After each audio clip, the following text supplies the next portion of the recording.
In his Urbi et Orbi Easter blessing, Pope Francis repeated his Christmas message to governments around the world.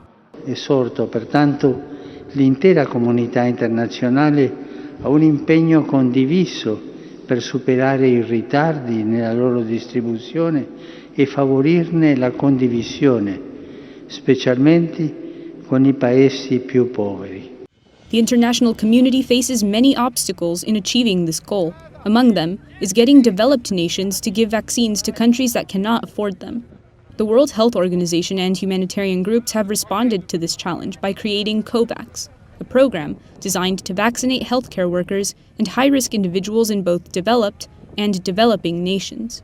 The aim of COVAX is to distribute 2 billion doses to developing nations in 2021. So far, they have only delivered 36 million. There is still a serious challenge on vaccine equity and availability. Last week, I made an urgent request to countries with doses of vaccines that have to WHO emergency use listing to share 10 million doses immediately with COVAX. I also requested manufacturers to help ensure that the countries that step up can rapidly donate those doses.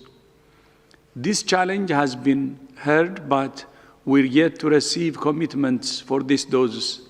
COVAX distributed its first vaccines on February 25th, when it delivered 600,000 doses to Ghana. The United Kingdom and the United States had begun their vaccination drives more than 2 months earlier in December. The other challenge to what the Pope is calling the internationalization of vaccines is the internal distribution within poor countries. One instance of this problem is in the Democratic Republic of the Congo, which received a shipment of vaccines on March 3rd. 1 month later, they haven't been touched. A lack of medical personnel and crumbling infrastructure have prevented their distribution. I know this is a challenging time for many countries as cases and hospitalizations are spiking.